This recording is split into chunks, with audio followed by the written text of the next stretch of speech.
Sure. thank you very much for doing this. I'm really happy to meet you, and having been a fan of the Revolution since forever, um, and I mean, I've just had a major retrospective this afternoon. I watched all the videos and everything, and oh my God, that's my favorite period, Prince period, to be honest. The kind of mid-80s period, particularly. Yeah. Um, Particularly Parade, actually, which I think is just a work of magnificent genius. Yeah. Thanks. Yeah, what's your favorite period of that? What's your favorite part of all that journey? That's a tough one, but um, I really liked anything during my tenure, of course, and I liked some of the stuff he did after my tenure. But I really liked um, that like you said, the Parade album and like Around the World in the Day, that period. Purple Rain is so really, of course, it's classic. Um, but yeah, the creativity just kept going after that to new levels of creativity. So it was really really fun to see him branch out into these other styles and vibes that he created. Yeah, I mean, he was truly like the king of. He was more pop, really, in that period. Yeah. I mean, his great pop singles, and and even I mean, obviously, Sign of the Times and all that stuff. We actually, Hem17 actually did a Sign of the Times cover, which yeah, obviously isn't a patch on the original, but it's pretty interesting, I have to say. Oh wow, I'll have to Yeah, hear that sometime. yeah, it's on I Spotify. I've actually done. Yeah, Go on. sorry, go ahead. No, I've actually worked on. Another friend of mine here in the U.S. did a single of Sign of the Times too that I helped him with, do a different take on it. The rap, he did a rap kind of thing. He's like a All right. spoken word guy, but he's not like a traditional rap artist. He's more theatrical, and it's very, you know, delivery is totally different than your average rap person. But that was out like 10 years ago, Yeah, yeah, or yeah. more. So, He did that. Yeah. yeah, presumably back in the day, I mean, obviously I'm a massive Prince fan. Um, he seemed to be a truly amusing character to be around. Was that the way it was? Yeah. Yeah. He was like no other person I ever known, really. I mean, of course, everybody's an individual, but it was very unique in his drive and ambition and the way that he went about creating the music, and also um, the way he would tap into the band members too at times to try to get some ideas. But for the most part, it was all him. I would say like 80% really. It was just he was in the studio being a whirling dervish, the whole time. And of course, Wendy and Lisa, like they became more instrumental in the studio than the rest of us, like on the Parade album. They even contributed to Sign of the Times. You know, he used some material they worked on, but he would always have the band working on a few things here and there, on every record. And except for the first two albums were all him actually. But yeah, really, he just he just was a lot of fun. He's very serious and very concentrated at rehearsals, but then afterwards he loved to, you know, let loose and have fun and joke around, and his sense of humor was really hilarious. And I've always said this in other interviews that I miss his sense of humor, and I always felt once he got into film, that he should have done a buddy picture with someone like Eddie Murphy or somebody. Oh my You know what God. I mean? Yeah, good idea. Because Eddie was such a huge fan. He used to come to our shows all the time and actually come back to the dressing rooms before shows to hang out and go to the after parties and hang out with us and chat. I had more than one conversation with Eddie, and another, brilliant mind. So Yeah, I always felt Prince should have branched out into just act like being in a movie, non-musical, just being himself or being a character role, being funny with somebody, Yeah, I agree, Aaron. regardless. I think that's Yeah, yeah, that's probably a good idea. The yeah. so just going back to Mountains for a second, which is my all-time favorite Prince track, probably. Mm, Um, mm, the textures, the keyboard textures on that are amazing. I think it's beautiful. I mean, it's the whole arrangement is beautiful. Did he listen to your ideas on these things, or did he say, "I want something that sounds like X," and you came up with the idea, or how did it work? Well, it's interesting you bring that one up. That is also one of my favorite songs that the Revolution did, but I was not instrumental in the writing of that one. That Boo. was, yeah, I know. But and I'll say that the song was written around that main chordal riff that you hear, Yeah. ba ba da da da. That's that Yeah. thing, and that was Lisa. That's Really? Lisa's Lisa's brilliant chordal mind that she has. Um, I learned tons from her. I wish I'd learned more.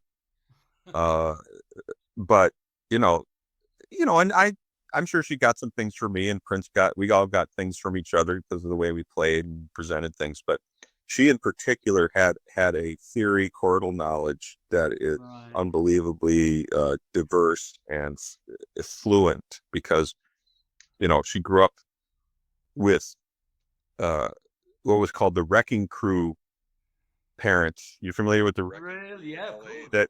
that did that? Okay, so her father was part of the Wrecking Crew No. as a percussionist, right? Oh. This was yeah, this was and then Wendy's father, Mike Melvoin, was also part of the Wrecking Crew. So that's how they knew each other. So Lisa's father and Wendy's father were working together. Ergo, that's how the two of them met as children growing up. And what's really funny that I saw for the first time late last year, somebody sent me a single of a song that Mike produced and wrote for the kids, and they had I can't remember if it was Wendy and Lisa were in this group or if it was just Lisa and her sister and her brother. I'm trying to remember who. Maybe Wendy was in that and Suzanne. I'm not. I'd have to go back and double check this, and I can't remember the name of it now. I have to go back and re-find it because I can't remember what it was. I'm sorry, but it's on YouTube somewhere. Right. It's actually the song, and I don't know if they're in it, but the song is there that with the single album cover of the kids sitting on there. It was like a kid's song. So yeah, that was a real wake up thing or like a revelation. It's a revelation for me because I never knew that about them. But go ahead. Yeah, well, I mean, it's a revelation for me. I mean, it all makes sense. Yeah, yeah, yeah, Sure. yeah, yeah. So they grew up in the midst of some of the greatest musicians out in LA.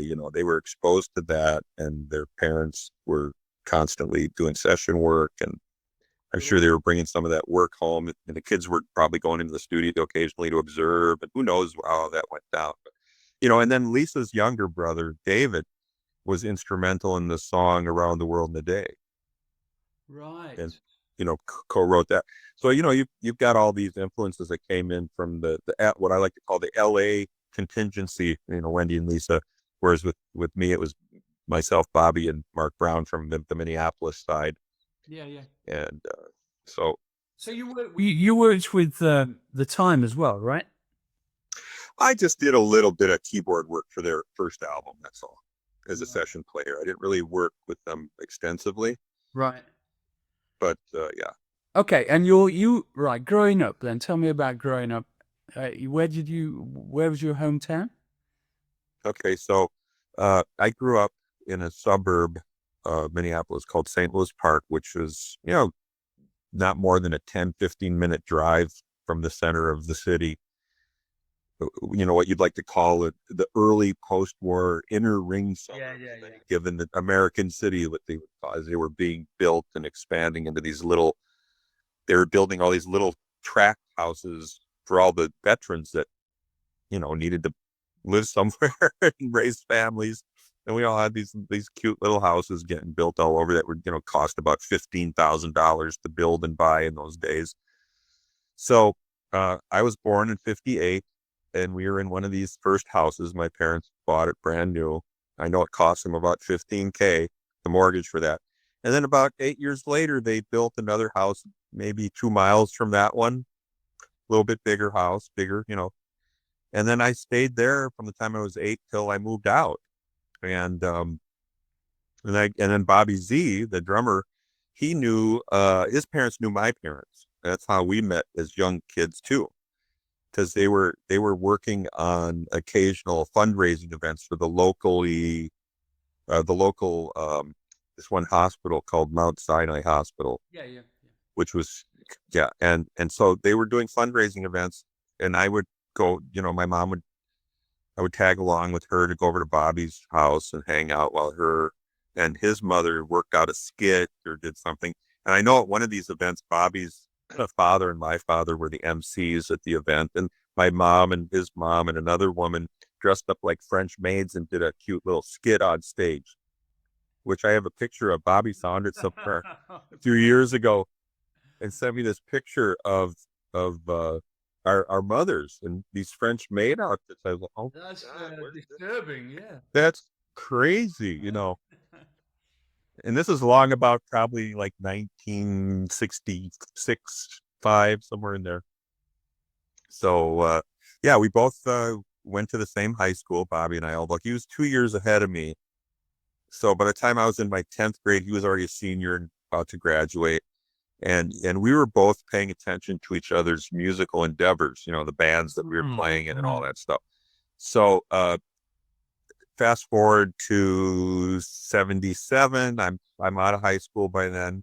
I was out of high school in 76. And I was playing in a local group, touring around the Midwest, cover band. And he comes out to one of our gigs to play me Prince's demo tape. Oh, Yeah, shit. he took me out to the car. Took me out to the car, and he said, "Man, I want you to hear this artist that I'm I've been working with the people trying to help him get a record deal."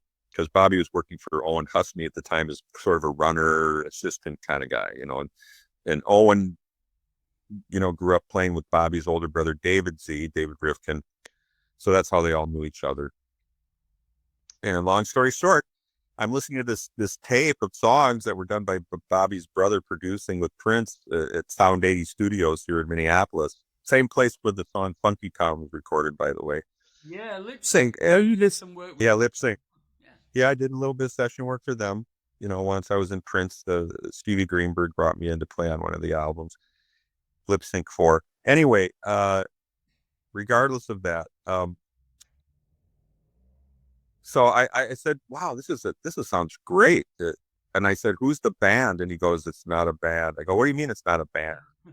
He goes, he goes, he goes, "This one guy in the studio playing all the instruments, singing and performing. It's all him. It's all him." And he's your age, he said to me. He said, and at that time I was like 19 or something like that. Wow. I go, "Prince?" I go, "This is Prince, you said his name?" He goes, "Yeah, his artist." Is that his real name?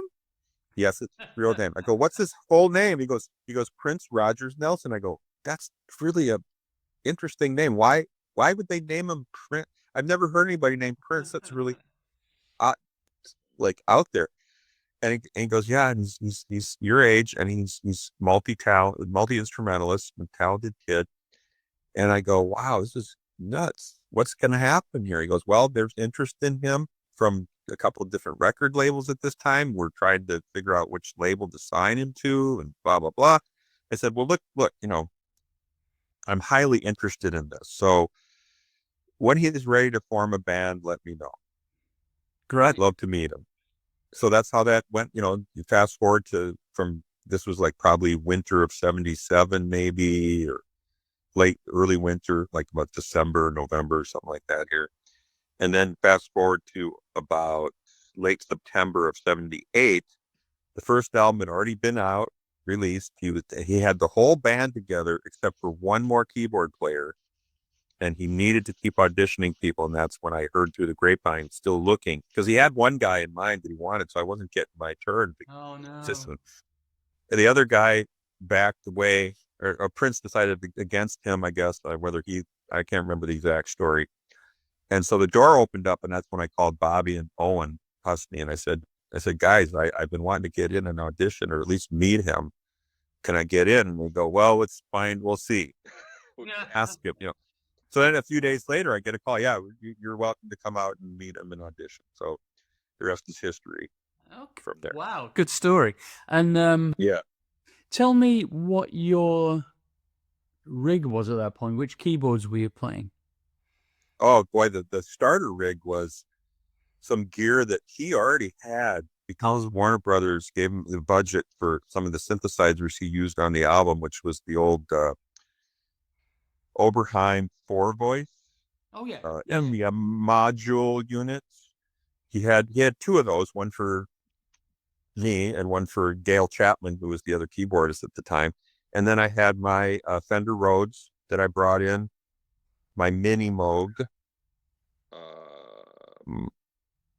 Did I bring another synthesizer? I think that was it. I just brought my Rhodes and my Mini Moog.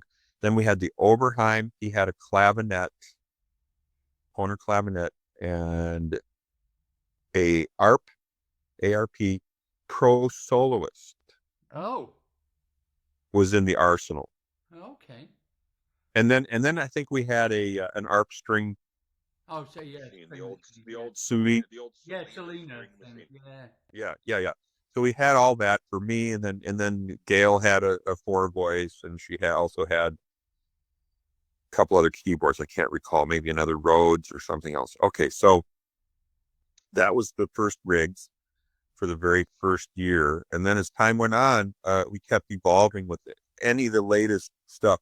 Anytime Oberheim came out with a new machine, we got it immediately.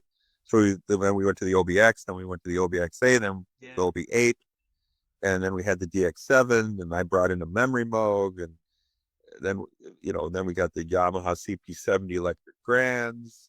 Did you never go down the? Did you never go down the Roland or Korg route at all ever? Not much at that time. We just were doing like I remember we had the ARP Omnis, the Omni 1 and then the Omni 2, which were used on the Dirty Mind album Yeah. and some other stuff. The song 1999, the keyboards on that were primarily the ARP Omni 2.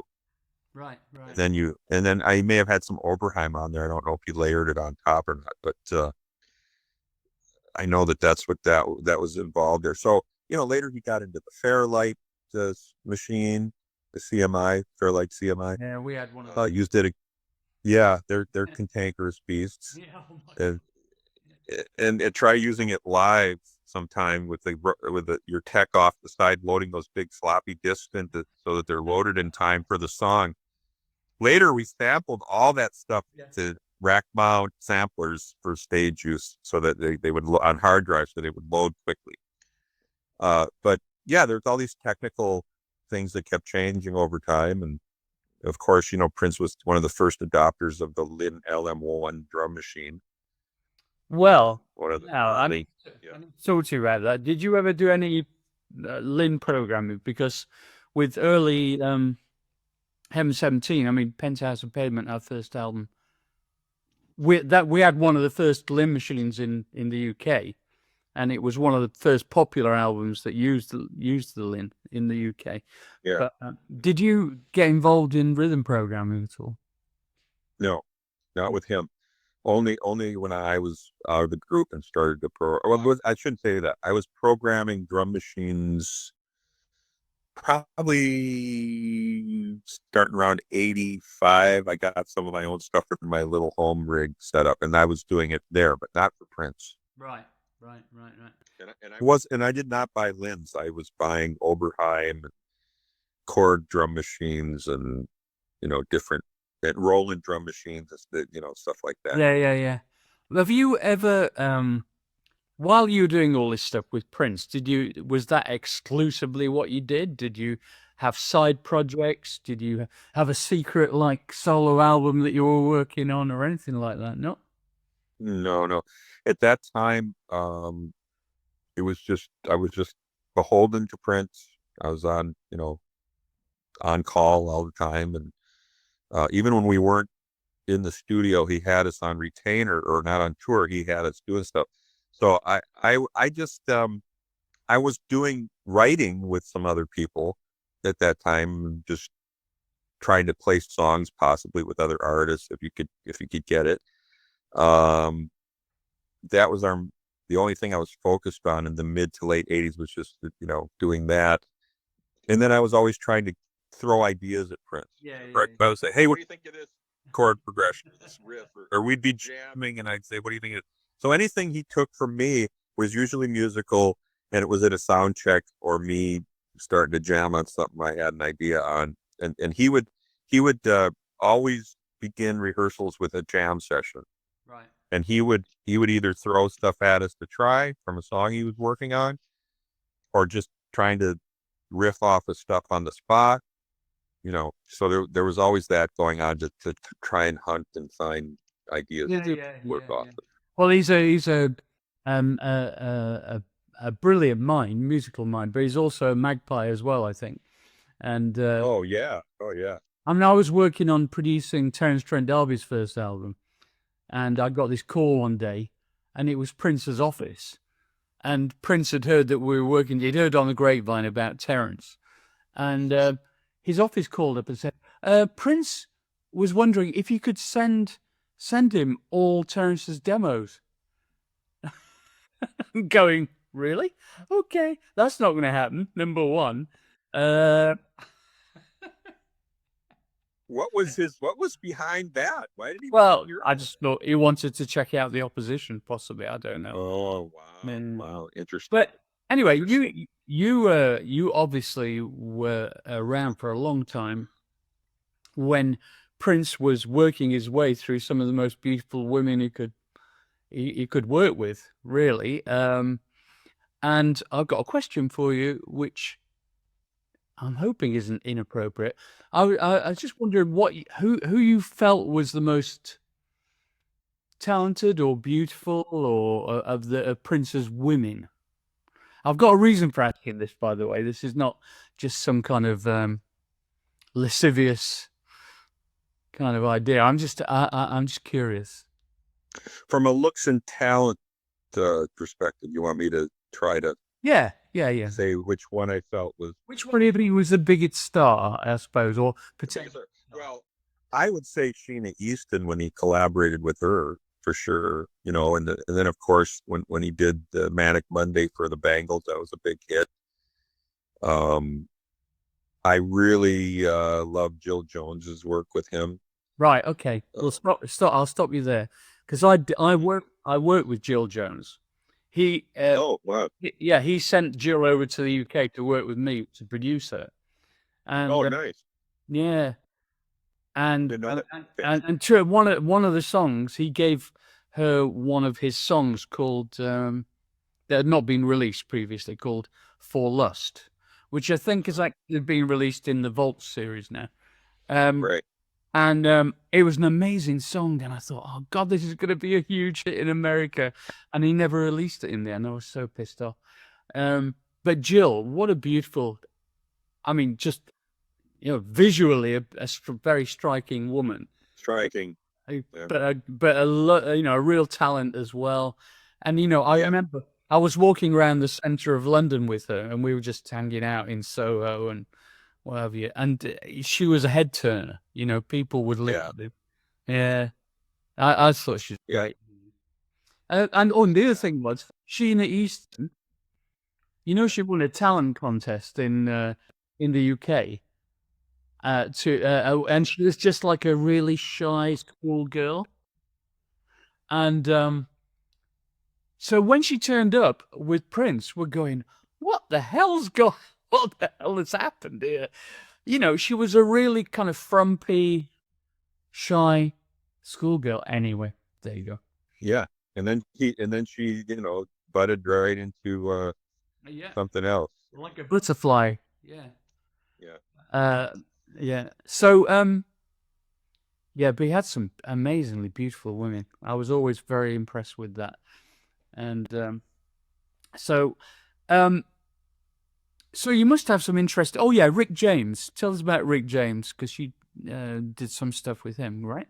No.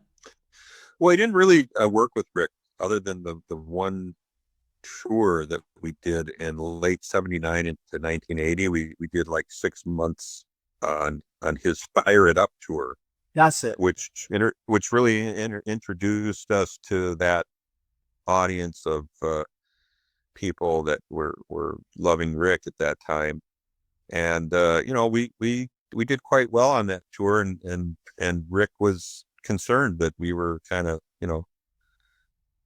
competing with him a little too hard on stage. I bet. But I don't know, I mean, we're trying. I mean, it's just like, well, we're all great, we're all talented, but let's just have fun.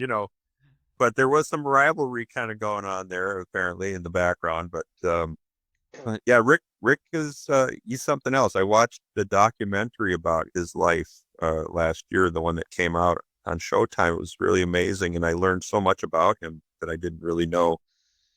And again, another brilliant musical mind like Prince, and flawed, as Oh we all yeah. are, human being.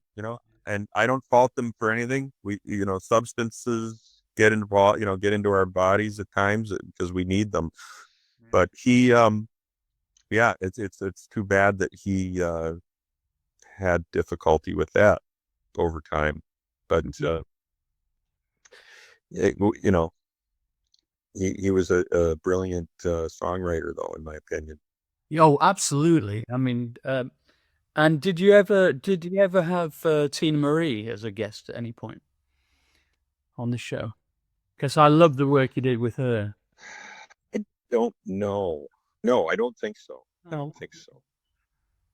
love that Fire and Desire stuff and all that. Um, Yeah. yeah. So, right, where are we then? So I'm looking at your personal influences. Let's talk about that. I mean, your musical influences. Mm, okay. So growing up in a home with parents who uh, were in the arts themselves as actors Oh. and musical too.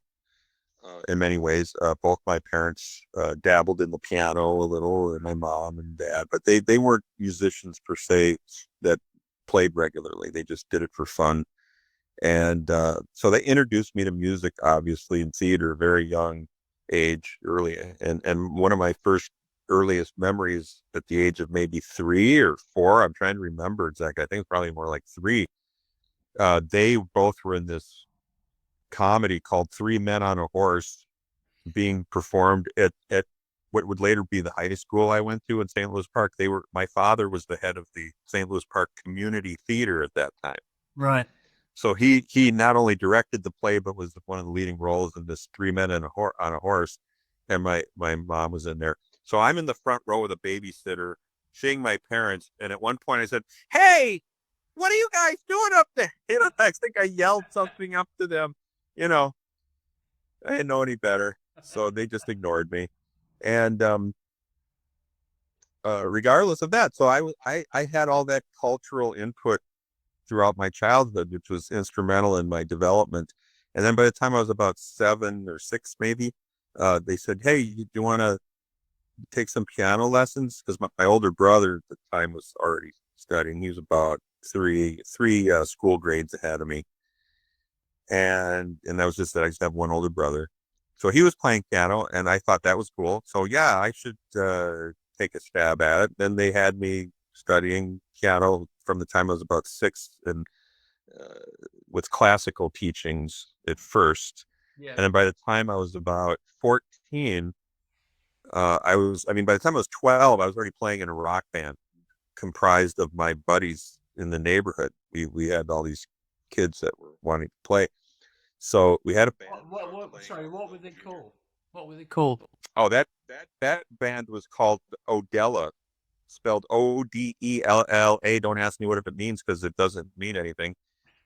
I don't I think our guitar player came up with that, and it was like a take on a French word, but spelled in an English spelling, which meant beyond. He said, it's Odella, and I went, okay, great. We'll go with it. Odella. So that was it. I remember printing up the business cards in my seventh grade shop class. But so we started playing, locally around junior highs and battle the bands and do all this stuff. Junior high dances in high school. So that band went all the way through my senior year of high school, from the time I was about 12 and a half through the time I was 18. And then I brought the drummer with me into another group after that, right after high school. And then he moved on to some other group that from there. And then, I just played in some local bands touring around the Midwest until I was about 20. And then that's when I met Prince. But so I did theater. I did plays growing up, school plays, musicals, regular acting, and then playing in that band.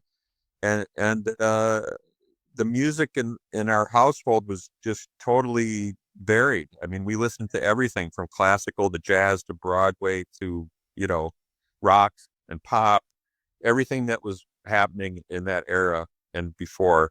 And so, yeah. In fact, I bought Sergeant Pepper when I was 9, the day it came out, because I was a massive Beatles and British Invasion fan by them. And, of course, I watched the Beatles debut on Ed Sullivan's show when I was 6. And I was like mesmerized. Mesmerized. This is amazing. This is the best music I've heard yet so far, for pop music around here. So that was it. I mean, I was hooked. And at that time, I took a very high interest at a young age in the music business at that time. Yeah, cool. Wanting to be like that. Yeah. I wanted to emulate that. And theater. I was way into theater. Definitely wanted to be an actor at one point. I didn't really pursue it though after a while, and said, Yeah. not for me. I'd You rather be a musician. Huh? you have the voice though for it. I mean, you've got a very beautifully resonant kind of timbre to your voice. Oh, well, thank you. The company I work for now is tapping me to do a video blog, much like you're doing. Yeah. I don't know if Miles told you that. So I just did my first test interview last week, and it went really well. Good. So I'm excited about that. I'm Yeah, excited yeah. about that. Yeah, yeah. Yeah. So, how come you're so funky? I don't know. I think I adapted to it, because in the early years of playing, of course, we weren't playing a lot of funk in the bands. The cover tunes we were doing were more like, we're going to play Boston now, and we're going to play Elton John and the Beatles, and we're going to do all the, we're going to play Aerosmith or whatever. You name anything, Led Zeppelin. We were doing all that stuff. David Bowie, so there wasn't really a lot of funk. And then when I joined this other cover band in 77, after the first one, they wanted to do all the R&B pop stuff. So I started learning Stevie Wonder, and then of course any other kind of funky stuff they wanted to do. I can't remember everything we were doing, but I know that right in that era is when Saturday Night Fever came out. So we had to learn the whole Saturday Night Fever soundtrack to accommodate. It's a great soundtrack, though. And it's fabulous. I love that record to this day still. So it's an excellent record. Huge. So yeah, so we got into that. That wasn't so funky as much as it was disco oriented, but it had the funk in it a little. And then, obviously, so then by then, not too long after that, of course, I worked with Prince. And so it just really, I just adapted because I technically was adept at adapting to any style at that point of music and playing it, Interesting. and enjoyed it. And I enjoyed it. I enjoyed all those genres. It's very important to be adaptable. I always tell my students who I teach songwriting is production, it's probably the most critical asset you can have is your adaptability and your resourcefulness. And you are clearly that kind of guy. And So that's why you're doing so well over the years, you know. Um, so, um, right, where are we? 1999. Love that album. Sheena Easton talked about that. Computer Blue. Oh, sorry. Yeah, Computer Blue. That's an interesting piece of work. Can tell us about that? I'm curious about that. Well, that song, uh, I'm the one who really during a sound check jam at a gig with Prince, um, I I started something on the bass of the Oberheim, like a rhythm. We were playing, and then it's playing this part, and then he latched onto that, and then he took it and built the song around it. Um, Wendy and Lisa came in the studio, contributed to it. The bridge melody line and chordal structure was something that had been sitting around that Prince's father had written when it goes into that whole instrumental bridge section. Really? So this was a collaboration of the five of us, Prince, myself, Lisa, Wendy, and Prince's father co-wrote that song. Princess Father, right? And I know that's another great tune that you were involved in writing. Is that right? Hmm. No. Where does it credit me on that? I don't. Where did you see I that? don't know. Don't argue about it. Just take the credit. I'm sorry. I say, don't No, argue no, I about was it. not involved with that. You Oh weren't. yeah, no, I don't want. I don't want to take the. I only take credit where credit's due. But I think it's on no, It's on I'm not. Wikipedia. I think. I'm sorry. Say that again. I think it's on Wikipedia. Maybe I don't know. Oh, they made a mistake then. They Yeah. made a mistake. Ah, what a pity. What a pity. So, what? Right. So, tell me the story about how your costume came about. Okay. So this is the Rick James tour. We're on about the third night of the tour. We're in Chicago. Uh, and Prince, at that time, I was not a doctor. I was a guy in a black and white striped jail suit, which I wore on American Bandstand for our television debut with Dick Clark. And that was my idea. To look like I thought I got to find something quirky. Prince wanted me to be this quirky character on stage, and I said, okay. So I picked out the jail suit somewhere. I think I got it at an old costume shop and just bought it, And he said that looks great. I go, why'd you pick that? I go, because it's black and white. It goes with the keyboard, black and white keys, and it kind of harkens back to the classic, jailhouse rock era from the 50s with Elvis. And I just wanted to bring it back. And he goes, yeah, I like that. Let's go with it. So that's what I was doing. And then Rick James had this song called Bustin' Out of L7 that he was doing on the show, which is meaning busting out of a cell block in a jail. L7. Yeah, I'm on cell block L7 or busting out. So he had a satin black and white striped outfit with really thick stripes. Mine were more like that. Those thick black and white, picture this in the whole outfit. He comes out on stage to do Busting Out at L7, and then the front of it's Velcroed together. So he goes, and he tears it off, and he's bare chested, during the song, being Mr. Sexy. And Prince comes to me the next day and says, you know what? Rick has been wearing that jail suit on that song, and he's the headliner, and you're in a jail suit. I think you're going to have to change your image, because it's overlapping with the headliner. I go, so what? Who cares? So no, no. I go, what did Rick come to you and tell you to nix the jail suit? He goes, no, it's just me. I just think you shouldn't be, wearing the same thing that he wears during a show. So I went, oh snap. Elbow back then. Now what am I doing? And he goes, I don't know what to wear. He goes, well, let's think about this. Did you have any other ideas back when you were trying to formulate this idea? I said, yeah. I looked at a guy in a doctor's scrub suit, but it was kind of a powder blue look to it. I thought it was kind of boring just to be in a scrub suit, doctor suit, you know. He goes, yeah, but what if we get you like a stethoscope and a doctor mask and like make you look like a real doctor and put you on stage? I go, ah, This is my fate forever. Yeah. yeah, I don't know. He goes, let's try it. Let's try it. With nothing to lose. I go, okay. So he sends our wardrobe gal out to a, you know, uniform shop in Chicago that afternoon. She gets all of the accessories and a scrub suit. And I had become Dr. Fink that evening. Full mask, bug eye glasses, surgeon's cap. When you look at the Dirty Mind album cover or the picture of the band in the inner sleeve, that's me all covered up looking like some weird horror movie character, you know, the secret doctor of Dr. Finkelkraut, you know, or Dr. Finkenstein, whatever you want to call me. And that was it. And then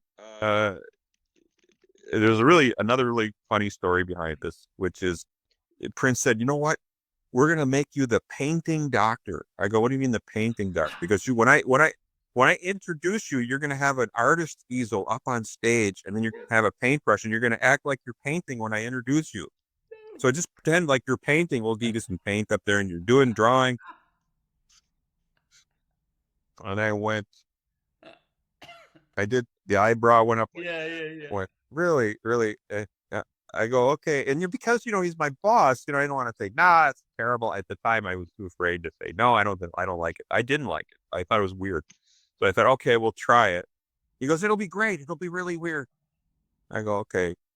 So the first few nights, the first show, you know, just went on for like 3 nights of touring with the spotlight hitting me acting like I'm painting and looking at the audience, you know, like, hey, you do it. And then finally, after about 3 shows like that, he goes, you know, Matt, I think you're right. That's not going to work. That's not working. They don't get it. They go, well, okay, good. Is there any is there any video of this? I don't know. There could be somewhere Oh, in the please. archive. I don't know. I wish I had one. So I don't know. There could be pictures somewhere. Who knows what's in the vault? I'd love to know if they had any video of that. He was videotaping all these shows back then, I'm sure. So we'll see. Anyway, funny. So then, uh, I said, well, let me try something else tomorrow night. Then I got another idea to get to the audience and get them to react. You know. And what it was is I had a little camera and I took a flash photo of the audience because they were taking pictures of me. Everybody were kind of introducing. So I just, and they all just, you know, so that for the rest of that tour, excuse me, I was taking pictures of the audience. I have all these pictures of audience shots from that. That's great. I love that. I must admit, when I saw Purple Rain, um, and I saw the live footage, and I saw you performing on stage, I'm going, what? Why is he wearing a doctor's outfit? I mean, I like the name Dr. Fink, but oh, I get it, you know. And then I kind of got it, but it wasn't immediately apparent. But it all kind of fitted in with the odd kind of nature of the kind of characters that were on stage, you know. And he always wanted that, right? I suppose. Yes. Yes. Yeah. So, and I like that, and I think it's kind of influenced the way that we approach our live acts, because we have two girl backing singers, and we always say to them, we want you to be equal weight characters with, you know, Glenn who's singing or me behind the keyboards and doing backing vocals or whatever. We want everybody to have a character. It's really important. Yeah. Because people can relate to it. It gives variety of what people can look at. Otherwise, it's just like one of those really boring music programs on the television where you've got the lead singer and everybody else is wearing black, just doing dance moves, and it's boring, right? Anyway, so this has been an absolute joy, I have to say. I think we're nearing conclusion. And at the end of each of these interviews, I always ask people these stupid kind of pop magazine questions, because I think Did you get enough of your questions? Did you get enough of your questions in so far? Oh yeah. Did you get enough in? Okay, go ahead. Okay, go ahead. Sorry. Yeah. So there's some more coming up now. Don't worry. Okay, okay, okay. So, what's your favorite film? Really? You're gonna ask me that. Oh my God. Oh, favorite film, favorite film. I really I'm a I'm a I like great science fiction. So, well, I don't know. I really like the Godfather series a lot. It's one of my favorites. It's one of my favorites for sure. And of course all the Star Wars stuff and Star Trek and any other real, Alien, the first Alien film was Oh yeah, that was just um yeah. yeah, yeah, but I mean if you want to go back to like really vintage, like older stuff. I mean, I like anything that's Humphrey Bogart or, you know, uh Cary Grant, all the movie greats, Gary Cooper, all those classic films. I love all that stuff. Yeah, yeah, cool. Okay, Charlie Charlie Chaplin, Chaplin? Yeah, favorites. One of my yeah, favorites. absolutely, absolutely. Um, favorite book?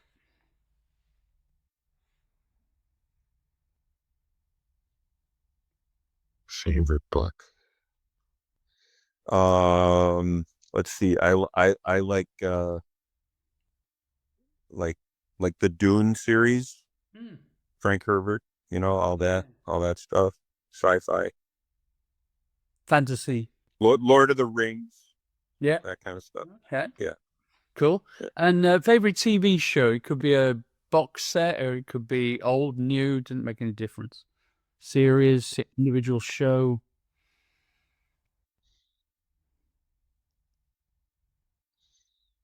That's tough. There's too much content out there these days. I'm trying to think of what I liked growing up. Those classic shows. Some of my favorite stuff of that era. Let me think. I love Well, The Outer Limits was my favorite from that period. oh, I'm glad you brought that up.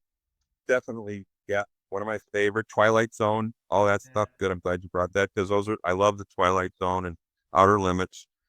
Uh, you ever watch One Step Beyond? No, but what's that? That's another Twilight Zone Oh, thing right. that was out in the late 50s. I liked all that stuff growing up. Scared the crap out of me Yeah, me. when you're little because you're That, watching that. The that, vibe was scary. yeah, I think the very first episode with the radio monster of The Outer Limits frightened the living bejesus out of me, I have to say. And Now, of course, we got hooked on, I'm sorry, you family interrupt. no, no, No, we loved Game of Thrones when that came out. We watched all of that, and that was great to enjoy. Um, Boy, there's a number of things. I'm yeah, sure I can't think of them all at the moment. It's tough. right. You don't have to There's remember. so much to pick from. Yeah, Yeah. it's all right. So, other musical artists or composers, or yeah, just one or two. I know there's millions. You're eclectic like me, so Yeah. Well, growing up, um, my major influences were all the pop artists of that time, in particular, the British invasion acts that came over to the U.S. at that time, including the big one, the Beatles, yep. and then for Bob Dylan, I'm a big Bob Dylan fan, and then like later on, like when Emerson, Lake and Palmer, and Yes, and Genesis, and those prog rock groups came out, I was hooked on that Me too, quite a man. bit. Yeah, yeah. So those were big influences, and then of course all of the great fusion jazz artists like Herbie Hancock and Chick Corea Yeah. and um, jazz pianists like Bill Evans and people like that. Right. McCoy Tyner. I'm a China. Yeah. Yeah. which of your own work? Oscar Peterson. Okay, go ahead. What? Yeah. Which of your own work, Sorry, go ahead. which of your own work are you most proud of? Oh, I would say right now there's this female artist I've been working with by the name of Michelle Rose. She's on YouTube, Michelle Rose's music. She's local. She just graduated from Berkeley School of Music last summer, and we've been collaborating since about late 2017.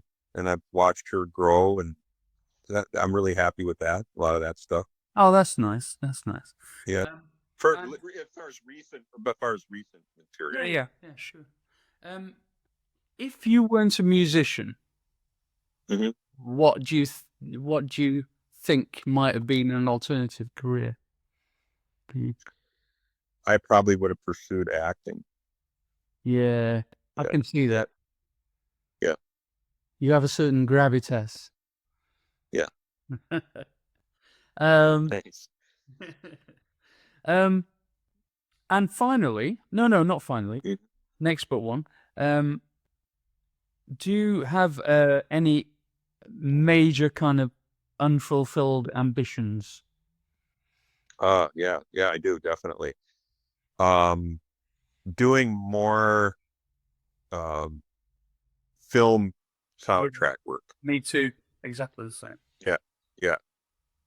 And I'm just, I had some things occasionally over the years that I get in. People ask me to write something for, but a full-on score for a film, I haven't really gotten into that. I did a short film last year that's getting some interesting recognition, but is only like 5 minutes long, where I did the music for that, and it was about the pandemic. It was about a healthcare. It's called Dear Healthcare Worker, and it was actually Wow. acted by a real healthcare worker, and being and what it was like to be on the front lines during the pandemic and all Wow. that. So I did some of the music for that, all the music for that, and then right now a friend of mine in New York is working on a Netflix documentary, also medical based, about the whole workings at a hospital and the doctors and all that stuff. And I just sent him a big folder of material for them to possibly draw from to put in scenes and stuff. Oh, nice. Nice. Yeah, stuff I either wrote or collaborated with over the years with different people. Oh, great. Okay, Okay. I said, yeah, go ahead. So carry on, please. So I get occasional work like that these days. I'd like to do more. Yeah, me too. Um, and finally, what's your favorite sin? My favorite synth, Yeah. my favorite synthesizer.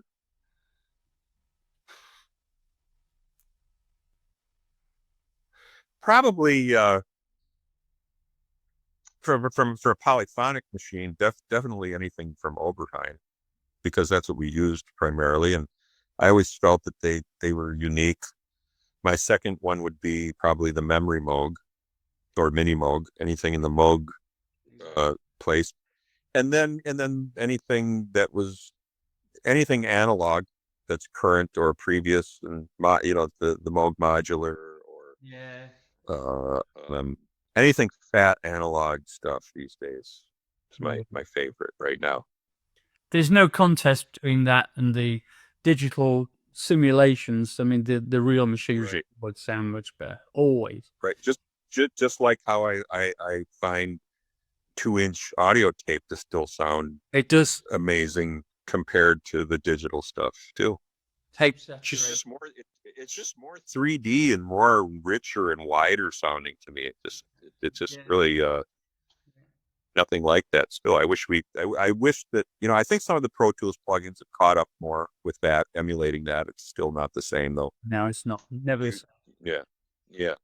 So, what a joy it's been talking to you. This is just absolutely, it feels like we've been talking for 20 minutes and it's like Yeah, yeah. way over an hour. So, thank you so much. And I'm hoping to see you perform live one day. Who knows? You're doing your, you're doing the Purple Experience, is it? You do live. No, I stopped doing that in late 2016, right before the revolution, reunited All right. to go on tour. So we've been touring. Yeah. So I couldn't do both, and I didn't want to do both, but So it wasn't easy to do anyway. So yeah, are so you we do, just did that. Did that. yeah, are you doing the are you doing the Revolution there and touring live? Well, we were until the pandemic hit, and we had a Japanese tour and another European tour for the summer of 2020 was supposed to happen, and then it was completely postponed. And then 2021, it was still too difficult to do anything because the pandemic was still going strong. So we pretty much pushed everything off to whenever, and we have no idea when we'll return to do any live shows yet. We just don't know. Oh. Well, you got to. We will, hopefully. I insist. I have several offers on the table right now to do some stuff too with other people, but yeah, I said I'm not going anywhere until the pandemic is more Yeah, more in under control. control, and Yeah. and we know that whatever vaccines we're taking are going to work against whatever's happening. Yeah. So that I know so many people who have gotten sick with breakthrough infections, including Wendy last Really? August got a breakthrough infection. She had one. She got through it okay, but she said it wasn't fun. And I know a lot of people around me right now. I'm working with. I'm actually working on a project with this guy who I work with here in Minneapolis, who owns a tech company here called ADX Labs, and I've known him for years. He's also a musician, and he's doing a record again, which I worked with him back in '04 and '05 to produce his record back then. He's doing another album. Also, we're doing that soon. And the drummer had a nasty breakthrough infection. He was triple vaxxed, Mm. but he's in his mid 60s, like we all are in that band. And it wasn't easy. And then I know other people who are my age who say, "Well, I barely felt it, but yeah, I had a breakthrough infection. It wasn't bad." And then younger people who are in their 30s and 40s who have a hard time with it. It just depends on your immune system and how you are with it. And of course, unfortunately, I've known people who caught it and didn't make it. Yeah, it's true. And very, very distressing. Yeah. And yeah. So let's. Do you know any jokes? Oh God, I heard a really nasty one the other day, but I haven't practiced to tell it, so I can't tell it. Sorry, I don't remember it well. I'm bad. I'm not a. That's the one thing. I'm not a great joke teller. Yeah. I have to really work at that. I'm just want to finish on a smile. Yeah, I Yeah, got. yeah. I'm sorry. I'm terrible. I'm terrible at jokes as well, so don't worry about it. Yeah, I'm sorry. Listen, man, great to meet you. Hopefully, see you perform one day, and Yeah, stay in touch. I will. And hopefully in the future, as we get my uh show going, we'll have you on Oh yeah, as well. please, definitely up for that. Okay. All right, man. All right, Mark. Thanks so much. Thank you. Okay, bye bye. Yeah. Take care. You too. Bye. Bye.